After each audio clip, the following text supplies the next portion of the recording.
All right, so let's get started. Thank you guys for joining us today for our first installment of our educational series. I am really excited to give some platform to our educational partners, to kind of just share their stories and their journeys and a little bit about the programs that led them to Michigan Wine. Um, Today we have Nancie, of course, of St. Julian and Christian of Purdue. I'm going to let them kind of introduce themselves and get the show on the road. I am here to kind of help moderate things, field questions in the chat and direct them. And if anybody has anything they need from me, let me know. But I think we can get started.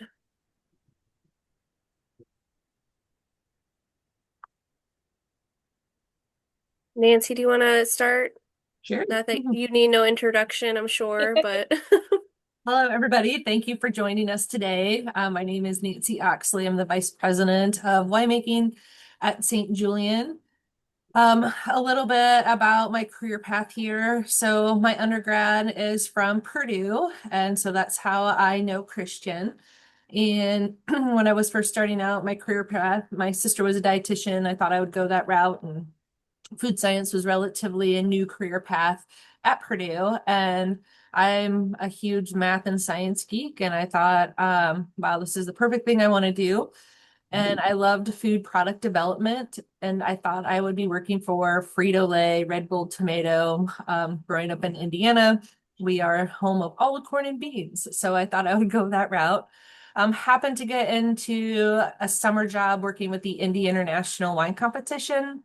And the rest is kind of history. With my segment into the wine industry, I got bit by that wine bug.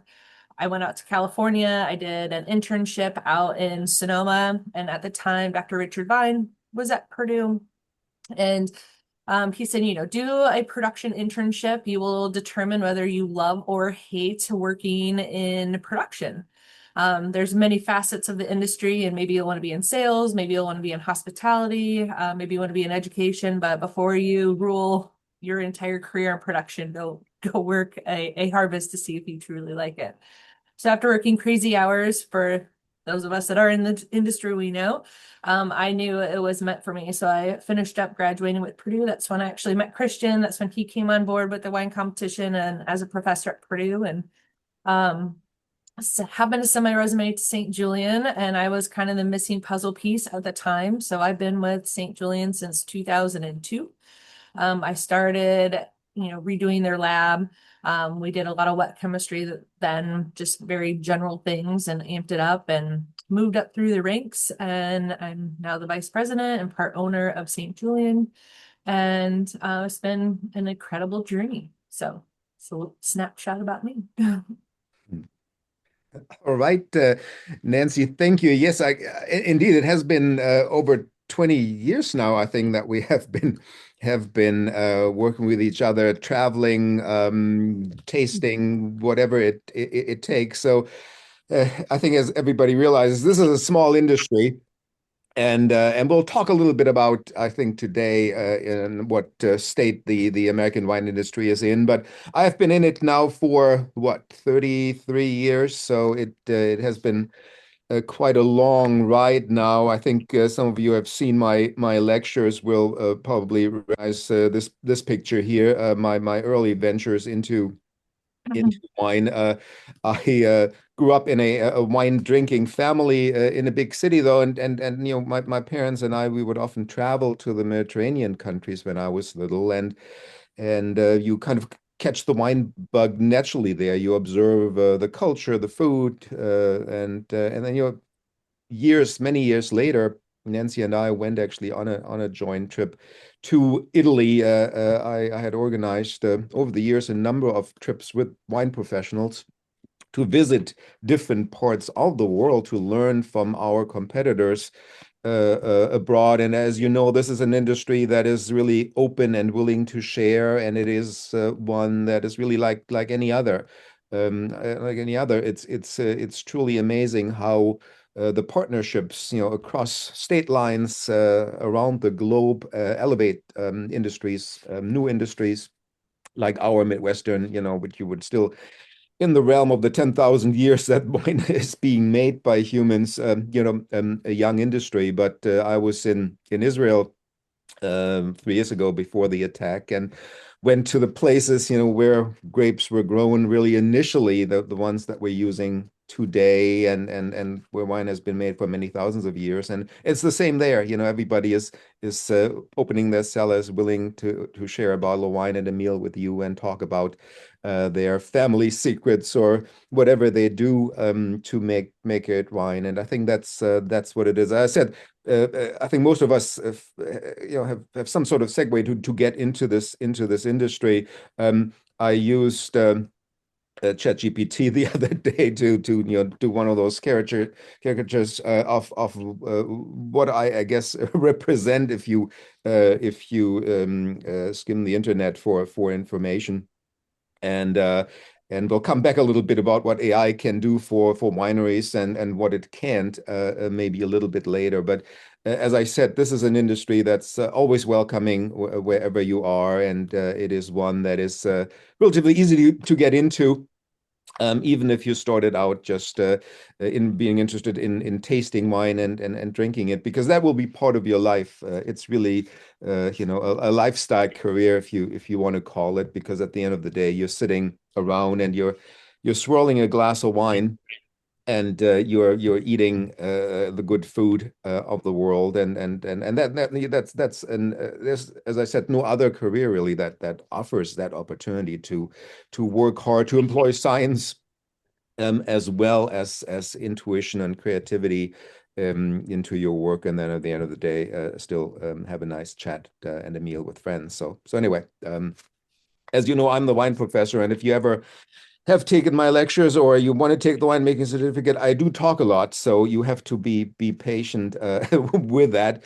Although I realized I read an article that the attention span of students 20 years ago was about 2.5 minutes, and now it's down to 40 seconds. So we realize that we have to package things into small segments to keep people's attention. So I hope you're not on your phones quite yet, but I'll bounce the ball back to Nancie and we'll go from there.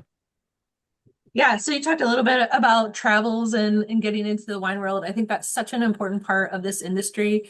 Speaking to other people that are in engineering or in the trades or whatever they're doing, they just don't believe that we all sit down and chat and tell our deep, dark secrets about what we do with winemaking. And honestly, we really do, because nobody's going to be able to replicate what we do, no matter where we're making it in the world. So if you're trying to create a Marlboro Sauvignon Blanc in Michigan, it might have those characteristics, but it's never going to taste the same.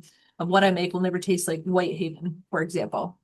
But being able to have candid conversations of things that have worked for you and things that haven't worked for you, or being able to take a problem wine to a colleague, is incredibly important for our industry. And I love that phrase, rising tide rises all ships. And to be able to do that, is really important, because I mean, wine has been around for thousands and thousands and thousands of years. But if you are in the Midwest and you're making peach wine, and there's not a ton of research on, what can happen with stabilities of peach wine or what can happen with stabilities of cherry wine. So being able to talk to colleagues and have that open door is so important. And, being able to travel the world, whether you're, making wine here in Michigan or in the Midwest, to travel to New York, to travel to California or out West, or even abroad. I think it's really important to always keep your eyes and your ears open and not get that cellar palate.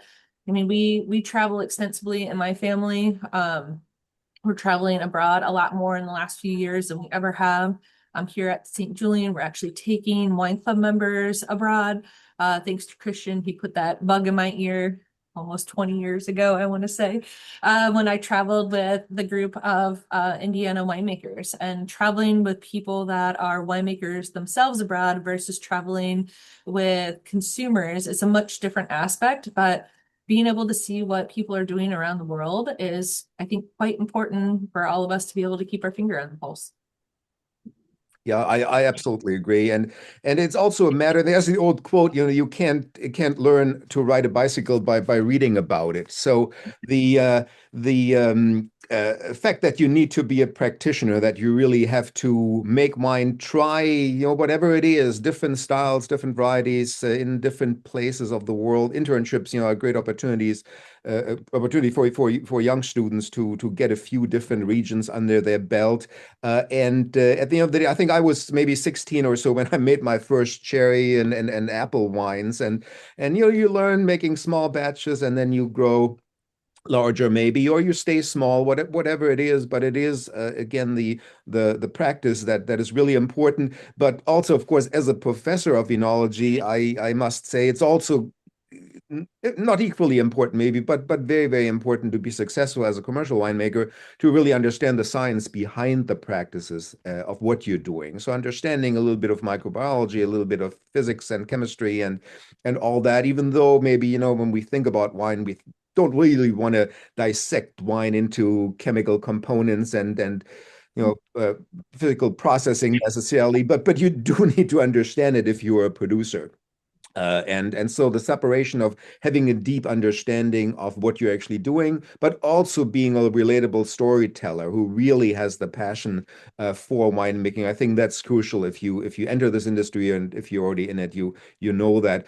I had an event yesterday, our Espressos and Entrepreneurs event that I hold monthly here at Purdue, and we talked about founders, about entrepreneurs, and what really distinguishes the successful ones from maybe less successful ones. And it is really the passion for the business, to what you want to accomplish, the goal to either make the best wine in the world, or the best wine in Michigan or Indiana, or at least something that people really enjoy, as I said, at the end of the day, that you're passionate about, that you can relate that passion to others, because then they're willing to pay the $30 that you're asking versus the $5 bottle of cheap wine from Aldi, that you're competing with as well. So it is that personal connection, that feeling that you're connected to the land, to the people, that makes people excited about your product, and I think it makes you excited about your own career, because there's always another vintage, another crush coming up, and you have to be ready for that.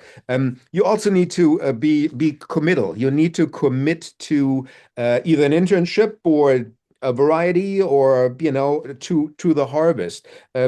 As you can see here, we had 66 people sign up, and how many do we have? Maybe a third.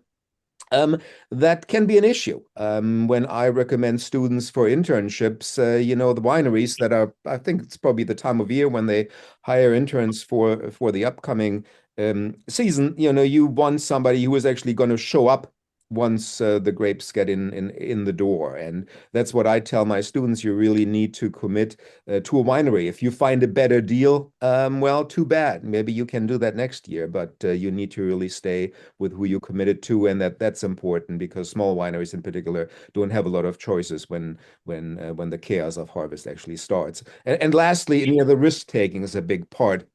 I just talked to a winemaker here from Indiana yesterday, and the polar vortex that is still going on. It's getting a little warmer here this week, but a lot of Treminette, one of those varieties that we as at Purdue had promoted as a good variety for the state, suffered severely during those heavy frosts. And so again, sometimes if you want to create some extraordinary wines, you have to take a risk, and sometimes that can be hard with business. But this is agriculture. You're not taking an office job. You really have to be ready to sometimes kind of suffer, but you need to stay on. You need to commit again to this is a long game to be in. And so that's an important lesson, I think, to convey to anybody who wants to get into the wine industry, that passion and commitment are the two major things. That's, I think, why Nancie and I have spent all our careers in this industry, because it is enjoyable, and sometimes it's hard. There's no doubt about it, but it's a great industry. Yeah, I would agree with that sentiment. It's always something new, especially here in the Midwest. You never know what Mother Nature is going to throw at you.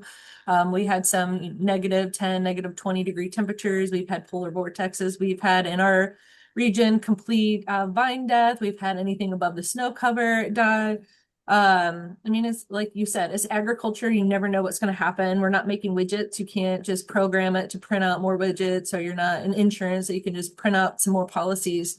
we're really truly at the mercy of Mother Nature. And sometimes you have to have some thick skin for that. It's not easy, as Christian said, but you know, it's about being able to pivot on a dime. And maybe, you always maybe make traminette if you're in Indiana. And if you don't have any traminette this year, what are you going to do? Maybe look elsewhere, maybe make something different, be creative, think outside of the box. I think that's a big thing with the industry right now is segueing to this next topic is thinking outside of the box. In the industry, we have gotten comfortable making the familiar wines that are out there, and we're seeing some success in doing some crazy different things. I mean, here at St. Julian, we have always made sweet wines. I mean, in the Midwest, if you live in the Midwest and you're a winemaker, we have been making sweet wines forever. Oliver Winery has been making their, I think they call it sweet red now, for decades upon decades, and they've been extremely successful with it. If you go to California, I feel like sometimes these people have had this epiphany that, oh, sweet wine sell. But we're doing different things here in the Midwest and doing wine cocktails or, these pre-made wine-based varietals to offer to people. Non-alcoholics are a big segment right now, or de-alkalized wines, whichever route you go. Here at St. Julian, we are, I want to say, the kings and queens of flavored wine, offering these pre-made cocktails per se that are wine-based. And if that's what we are alluring this next generation to, maybe dabble in getting into this, who's to say that's right or wrong? I mean, if they're consuming an agricultural product that we grow here in Michigan and, offering them something that's a little bit different. We personally aren't going the de-alkalized route at the moment, but we January 1st just released a line of mocktails. So a non-alcoholic cocktail, essentially. But it's based on what we know that's tried and true. St. Julian's been making sparkling non-alcoholic juices for over 3 decades. And so now we have kind of built upon that sector that we already are very familiar with. But again, it's thinking outside of the box. What can we do that's a little bit different to hook, line, and sinker our customers into coming into the wine industry to taste new and different things. And if it starts with a Oliver Sweet Red or a St. Julian Boom Pop wine now, and over the next decade, they're drinking world-class, Cabernets or Rieslings, fantastic. We don't know what the consumer is going to do, but we have to start thinking outside of the box personally to get them allured and interested in what we're doing. Yeah, Nancie, I agree. The American consumer is one that wants new things, wants to try new things, and I think the beauty of the American wine industry is that we have hardly any regulations, quite frankly. We can do whatever we want. We can blend different things. We can, I don't know, mash beer and wine, whatever you want. We can be very creative, and we have to be too. I've recently tasted quite a few of those new de-alcoholized beers or non-alcoholic beers, and there's some really interesting, fascinating stuff in there. And the wine industry is maybe a little bit behind. And I think in the winemaking certificate course, I'll talk a little bit about the different de-alcoholization methods and why wine has a little bit of a harder time producing non-alcoholic beverages than the beer industry does, but still offering some alternatives is certainly valid. And we have all the freedom to do and try things out, and I think that's really going to be a secret for our industry to be continuously successful. As we discussed earlier, there are some challenges that the industry is facing right now. We're going to get a little bit into the weight loss drugs and all these no alcohol movements and all those things a little bit later, maybe, if we have time. But again, reinventing yourself as a winery, being creative, putting new products out, and again, taking a risk that sometimes, again, things might not sell, might fail. That's perfectly fine. But you can also, again, learn a lot. You mentioned Oliver here, the biggest winery next to St. Julian in the Midwest.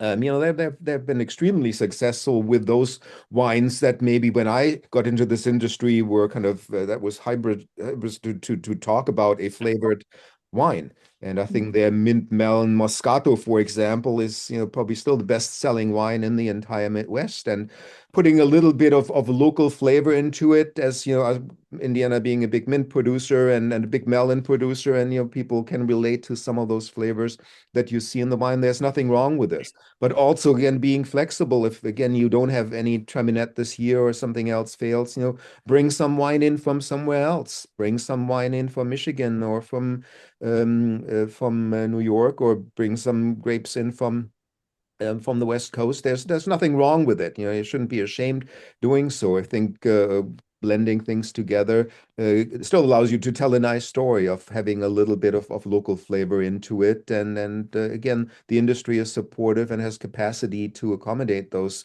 maybe local struggles that are either climate related or related to other things. So I think that's also important, the flexibility that we have here and the creativity that I think we need to survive and that we can certainly employ. Yeah, start small though. I mean, you don't have to make a ton of this wine or bake your whole entire winery on that production when you're talking earlier but about just getting into the industry. I mean, I did the same thing. I did 5 gallon batches, and if you screw up a 5 gallon batch, throwing 5 gallons down the drain is one thing. If you do 5,000 gallons, it's financially a whole completely different story. So if you're doing these things, test it out. Maybe make some small just tasting opportunities for your customers that are coming in, and maybe do some blending just behind the bar and let them taste. Do they like cherry Merlot, or do they like green apple Riesling, or I don't know, pick a different flavor and try some of these things and talk to your customers about them. I mean, customers can be brutal with honesty, but they are the ones that are buying your products. And you can't always make the wine that you want to drink every single day. I mean, that is the biggest, I think, lesson for winemakers to learn very early on in your career, especially if you are the ones that are owning the winery. It's fantastic to be able to make all those wines that you personally want to drink at the dinner table. But for your business to survive, you have to make wines that your customers are going to enjoy, and that they're going to come back and they're going to purchase every time. And that might be different from you. And it might not be a wine that you'll ever drink. I mean, we too here at St. Julian make our fair share of Concord-based wines. I personally don't go home and drink them on a regular basis, but I will make damn sure that it's the best Concord wine that's coming out of this facility every single time that we put it in the bottle. And as a business owner, you have to be willing to open your eyes to that, I think, to be successful. And I hear so many stories of these new wineries that are popping up, and they're like, oh, we're making Cabernet, and we're making dry Riesling, and we're making dry Merlot, and we're making dry Chardonnay, and we're making this, that, or the other. But they're forgetting an entire sector of customers that, if you're in the Midwest, we all grew up on pop and fruit punch and all of these sweet things. They're going to want that option. I think that's the biggest thing. And for us, at least for our winery, you can see it in all of our sales too. I always compare the two of us a lot just because of our size, but we by far 10 to 1 sell more sweet wine than dry wine. So make sure you, as a business owner, are willing to do that, because it's also important. You have to have that passion for what you want to do, but you have to make sure that you have a passion to support your customer base. Mm-hmm. Yeah, that's absolutely true, Nancie. And I want to point out, since you mentioned the Olivers again, both I the love that. the Oliver, although they're not the owners anymore of Oliver, but both Bill and Kathleen got MBAs from an unmentionable institution here in Indiana. And I think that really explained the success of their business. And Nancie got an MBA here from Purdue several years ago, while she was actually the head winemaker for St. Julian. So continuing to learn and developing your business acumen, I think in particular, is important. Making wine, arguably, is not rocket science. It's a solid craft, and you need to understand how it's done well. But I think the business aspects of wine are just equally important. You have to be a person who is the passionate storyteller I mentioned earlier. You have to be the person who can understand how to make a profit in this challenging environment. and how to market your wine, how to sell it, how to distribute it. All those things are tricky, particularly if you're small and you have to do everything yourself. And there was a question in the chat box of how the tariffs are affecting our business, and you have to realize that Canada is the biggest export market for U.S. wine, so that certainly has affected wine and bourbon and other products too. But on the other hand, we're only exporting a very very tiny portion of our domestic production, maybe 5% or so.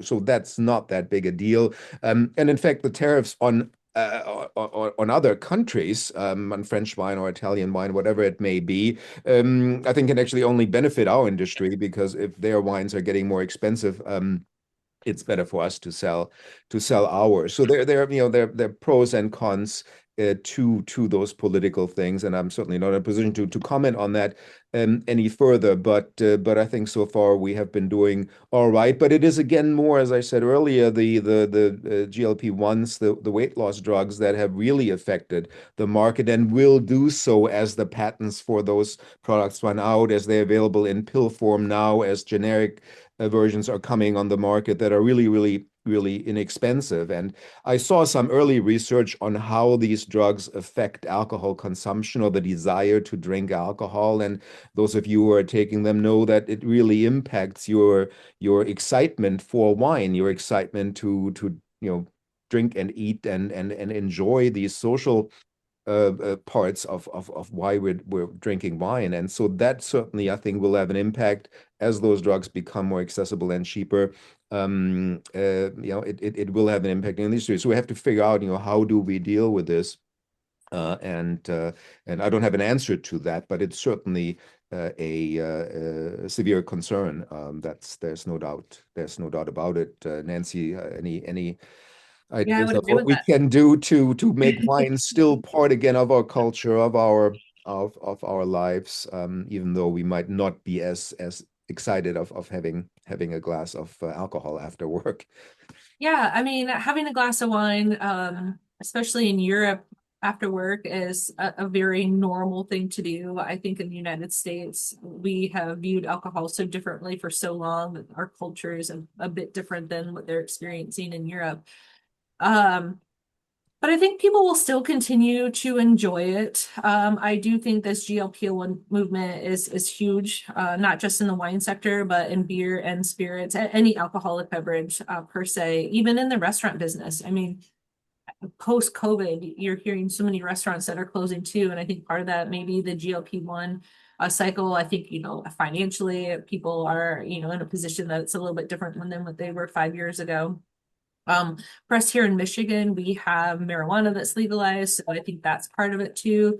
This new generation I'm hearing, they would rather go and, do gummies or smoke a joint versus have a glass of wine or a beer with people after work as well. So, and people aren't socializing. This next generation, everybody has had their phone buried in their face, or their face buried in their phone, I should say it that way. And we are very much tied to electronic social media. Everything is based at the palm of our hand these days, and people aren't conversing and socializing as much as that they were either. And I think that's a big part of it, that if we aren't um basically embracing the fact that people should still go out, still talk, still, converse. When COVID hit, I mean, it was even a bigger hit that everybody stayed inside, don't talk to anybody, stay 6 feet away, wear a mask. I mean, that was such a detriment, I think, to the entertainment sector and enjoying life. And it's been slow getting back there because for how long were we told not to go out, not to talk to people? And, we're getting back there, we're doing those things. And as producers, that's part of, I think, our marketing is to encourage people to get back to enjoying a glass of wine together, talk about your day, have healthy conversations. Yeah, I mean that's indeed true, and I think there's a big bright silver lining in all of this. I part of my role here at Purdue is teaching that wine appreciation class that again some of you might have taken online already, and Nancie, you were the TA for Dr. Vine who brought this class here from Mississippi actually to Purdue to Indiana. Since I've started teaching it in 2005, I have had 13,000 undergraduate students take that class. I have 1,100 plus in the class right now. So those are 22-year-old seniors, soon to be members of some sort of industry, and I think still they will find good jobs graduating here in May, and those will be the next generation of wine drinkers. So, and they're excited, they're interested in it. They are curious about, again, this journey that we're taking them on about history and culture and politics and religion and food and wine and everything combined. Again, there's something that weight loss drugs will not be able to take away. There is, again, this excitement of exploring the world, exploring local wineries. Whatever you do, there's certainly a lot more to wine than alcohol, and even though we have also, of course, seen a lot of negative news about alcohol at large. When I started again 30 years ago, it was all about resveratrol and antioxidants, and glass of wine is good for you. Again, that has changed a little bit, but I would also argue, as somebody who has been in this industry for a long time, who has been tasting wine, as you could see, for 60 years now, and has survived cancer and everything else. Um, I think it's not necessarily our goal to live as long as possible. I think we want to live as well as possible and enjoy ourselves as long as we can. And I think wine will always play an important role in that. I agree. So we have a question about, do you think non-alcoholic wines and or mocktails are a fad? You're curious about sales of non-alcoholic versus traditional wines and tasting rooms. Um, Gosh, is it a fad? I thought these White Claw type of drinks were a fad, and they are definitely a part of our beverage sector that wasn't there a decade ago. Non-alcoholic wines, I think there's a lot of talk about them right now. Do I think they're going away? I mean, a lot of people are investing a lot of money and different techniques to de-alkalize wine. Christian maybe can talk about that a little bit more about the opportunities, and that there's a handful of ways that you can do that, and it's not cheap equipment. For us, we did the non-alcoholic, or we did the mocktail side of it because we already had all of the equipment here. It was a very easy transition for us. Um, I think there's going to be a very small segment of the market that now that they're here, people are going to expect them. They're the XXL wines of the worlds came out, which was the contradiction of no alcohol. They were the higher alcohol wines. And those had a huge surge in sales for quite some time, and now those are starting to back off. So I think any trend that's out there, you see this huge market flux that everything's going to go up, go up, go up, and then whether they flatline or tank. I think it depends on you, your company, what you're doing, and how they will be cyclical in your business practice. But I do think that there's going to be a small market always of these non-alcoholic options. There has been for beer for quite some time, and you're seeing more and more beer get into it. Although when you remove 2 to 3% alcohol on beer, it's much different than 12 to 15% alcohol in wine. I do think that they're going to be around, but for us personally at St. Julian, it's a very new category for us, but it's a very small sector. It's just another thing for us to offer to customers that are coming in the door to be the reason why they come to visit us at our tasting rooms. So. Mm-hmm. Yeah, and I would say, there are two aspects for me to it. You can follow trends that are already happening, but then you might be a little bit too late for the game. However, I do suggest that you go to Costco, or you go to your local grocery stores, you go to the places that sell a lot of wine, and buy a bottle, analyze it at home in your lab, or send it out for analysis. Figure out what is the residual sugar of the best-selling wines in the country. What is their alcohol content? How much acid is in those wines, so that you have an idea of what the current consumer really likes. Because those big companies, they certainly do a lot of consumer research. They dial in exactly how much RS is in those wines, or how they're flavored, what flavors are most popular right now. So you can, to some degree, if not copy, but certainly take some of those styles and their composition, the composition of those wines as guidance. On the other hand, again, you need to invent yourself. You need to create something that's really new and exciting. And again, you have the freedom to do so. And again, make small batches, as Nancie said, try them out in the tasting room, see what people think about it, and maybe again you find that niche that makes you stand out, and you create something that's really new and exciting, and you make a name for yourself. So I think there's that opportunity. The other part, of course, is that not most, but a lot of wineries now also have distilleries and breweries, and you produce other products because people will come in, families, couples, whatever it is. Uh, and not everybody necessarily enjoys the same style of beverage or wine, perhaps. So you need to be flexible. You need to have maybe some meat and some cider and other things available to really sell your offerings to the entire party that is coming. And of course that's also not easy. As I said, I talked to a local winemaker yesterday, and then he said, we're focusing on making four wines really well, rather than having 30 that are semi-neglected and are mediocre. So I think uh, both focusing and making a name for yourself for a very special product, as well as offering enough choices so that people are not kind of alienated by just having a particular style to choose from. I think then is need for some middle ground to offer both choices as well as focus, and that's not easily done. How do you do it, Nancie? How do you decide what products to retire, what products to bring on?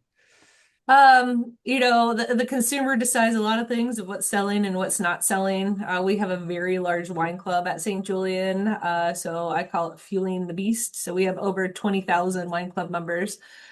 And we've kind of put ourselves in the position that we are the place where we have something for everybody. And so when you position yourself as that, you truly have to start doing that. So every quarter we are releasing 12 to 18 new wines.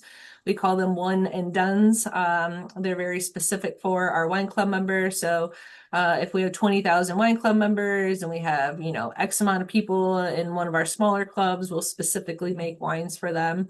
It's definitely a conundrum of what we do, but we do it, as best as we possibly can, and it's working for us. I mean, that's our business strategy. It works. I don't know if I would recommend it to a new winery that's starting, but I mean, we're over 100 years old, so it's been something that's been working for us. Um, I have a question here about grapes overlapping. I mean, that's part of it too. So a lot of our new offerings are new grape varietals that we're planting here in Michigan that haven't necessarily been planted over the last 20 years. Over a decade ago, I had a grower that asked to plant Albarino. He had a handful of vines in one of his vineyard blocks, and he was like, it's growing really well. I think it's a good grape for Michigan. Would you guys be interested if I plant in an acre or two of pulling those grapes in and making something from it? And I said, absolutely. Like, I definitely want to, take my shot at it. I think Albarino is going to be fantastic for this region. And sure enough, I think it has been quite successful for us. I know Emily from Michigan Wine Collaborative has poured it at numerous events over the last few decades, and it shows really well for us. But if we didn't have grower partners that were willing to plant something like that for us and take that risk, as Christian mentioned before, we wouldn't have had that opportunity. And so it's a partnership between us and them. We have about 1,000 acres under contract at St. Julian. And so we're able to do some of those things with our grower partners. And it's been a lot of fun. So there are definitely overlaps here. I would say the Midwest is very heavily planted in hybrids compared to California that are doing more of the classic European varietals, and definitely those native varietals that are grown here like Concord, Niagara, Catawba. But depending on your region and where we're at, like here in Michigan, we're very unique. The closer to the lake, the better opportunity we have to plant some cold tender varietals that are classic European varietals. So, we have some Nebbiolo and Carmenere and Mourvedre and Barbera and the classic Cabernets and Chardonnay and Riesling. I mean, we have those planted here in Southwest Michigan. It just costs a lot more to grow them here than it would in California. And so that is something to take into consideration too of what you introduce to your portfolio. And Indiana's growing some fantastic things down south compared to up north. So it depends on where your winery is located or where your growers are. Yeah, exactly. There's some obviously quite a bit of vinifera now along the Ohio River, and again, there was a question, how much overlap there is. Washington State, the biggest Riesling producer, one of the biggest in the world now, but certainly from Washington to New York to Michigan, these varieties, those cold hardy varieties or vinifera varieties are doing quite well. On the other hand, times are changing. I remember when I left California some 25 years ago, uh, you couldn't sell Riesling. The brokers were saying, we have Riesling here, nobody wants it, nobody knows about it, nobody cares about it. And so times are changing, but it is a matter of promoting it, telling your story, introducing new varieties. The person asking about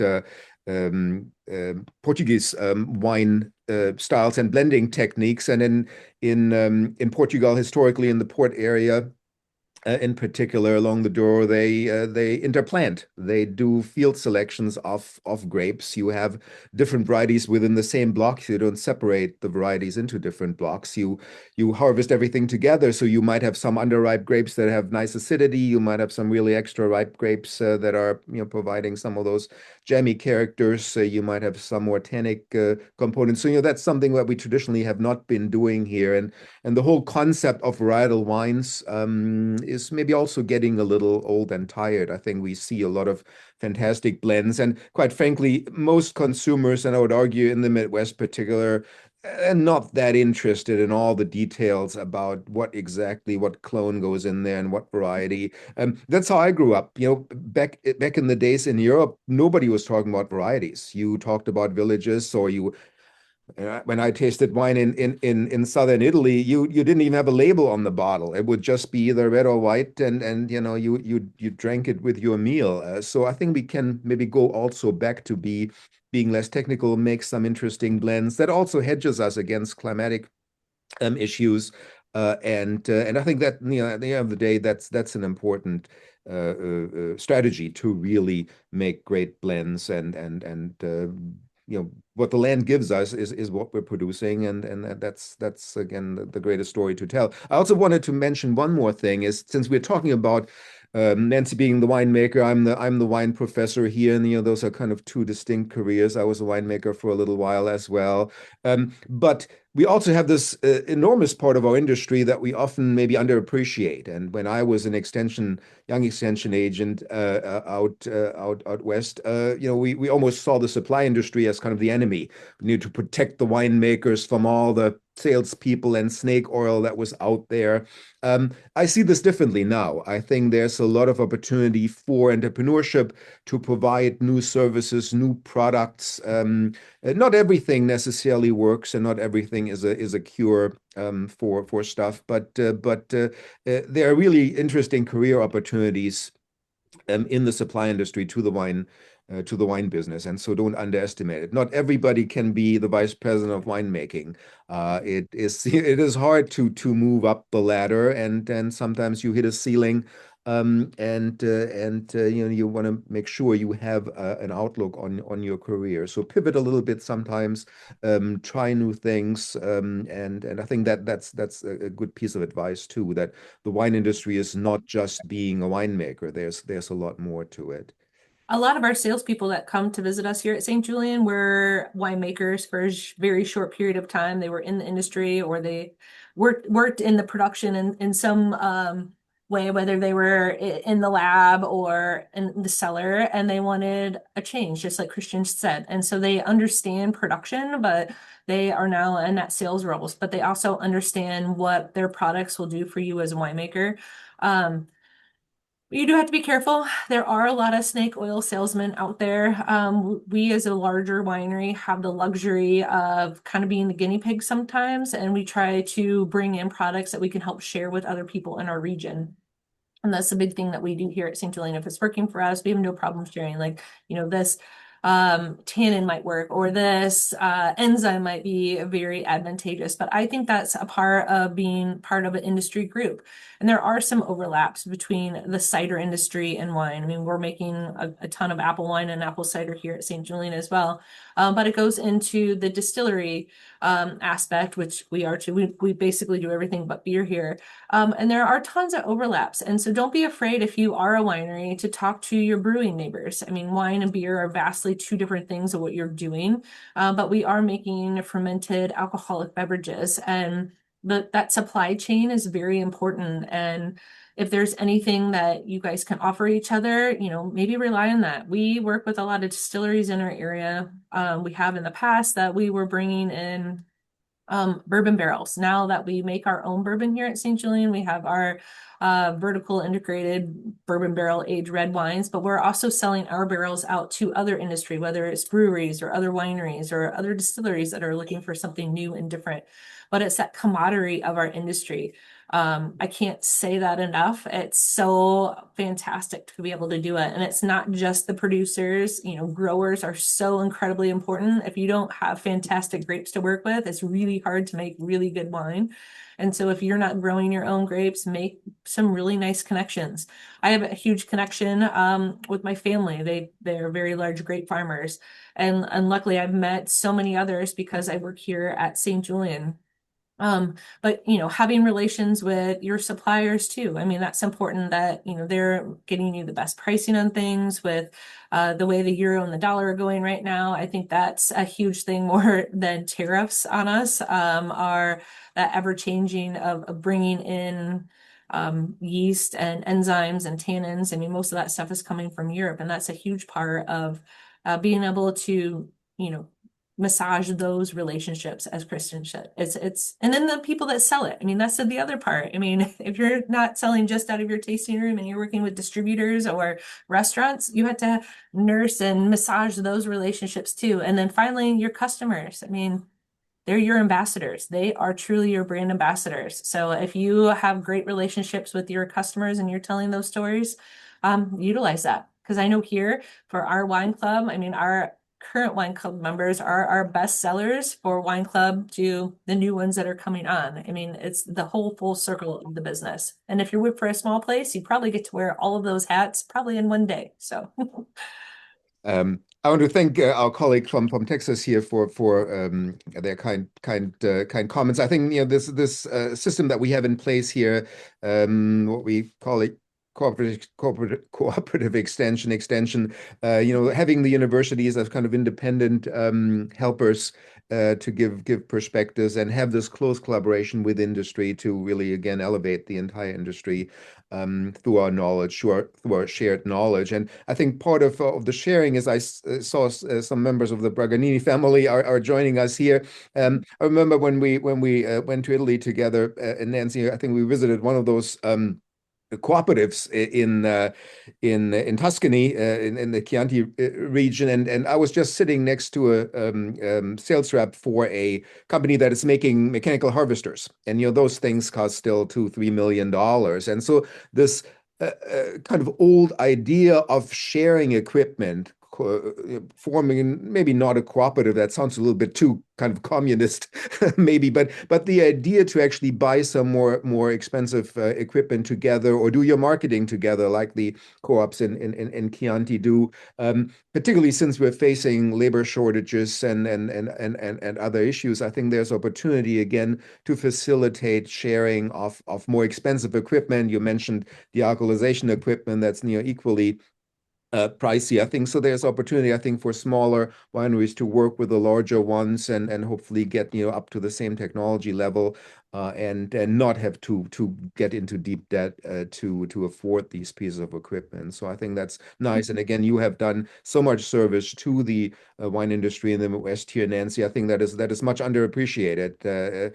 I think I know a little bit how much effort has gone into you advising others, but also producing for others, and it is really tremendous to see how this industry has grown and continues to be successful, even though the times are challenging.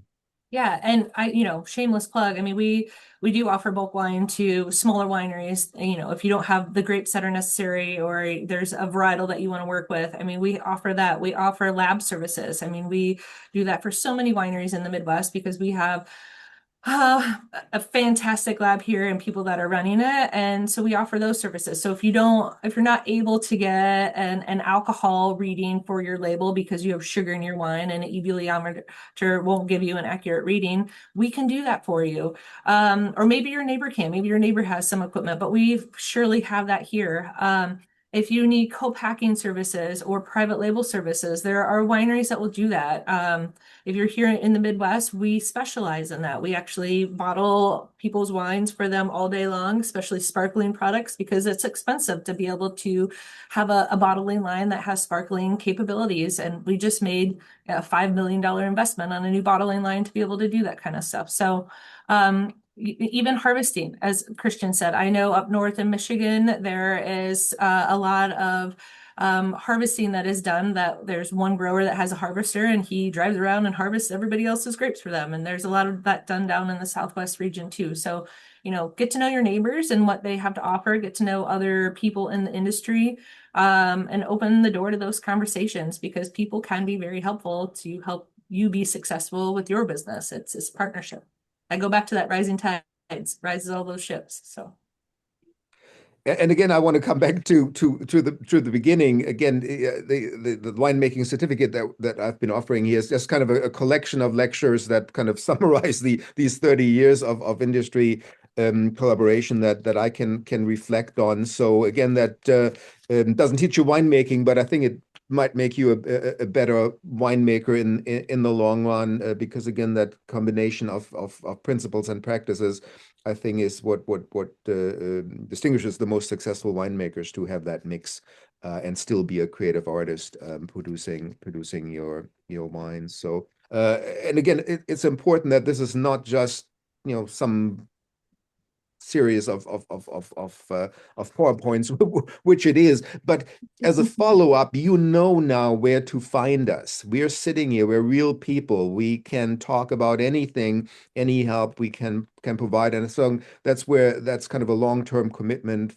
from our side too, to really help you as much as we can beyond any lectures or any seminars or webinars. It's really that we're real people, and I think you know now where to find us.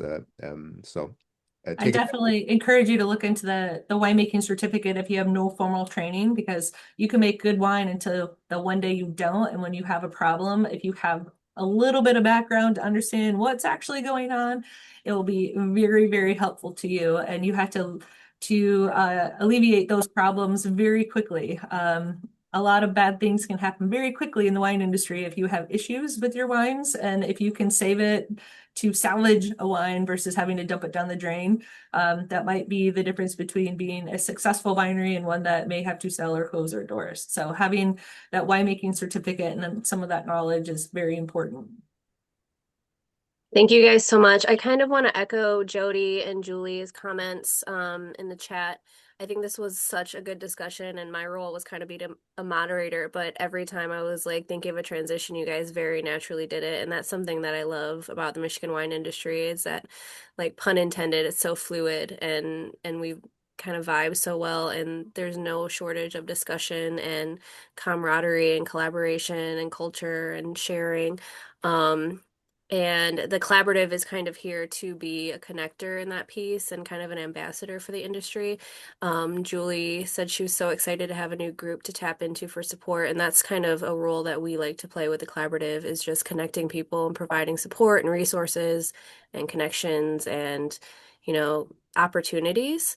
So I invite everybody to continue following along with Purdue's winemaking certificate and Nancie's journey, and of course the collaborative and the things that we're trying to do within the industry and to bring more people into it.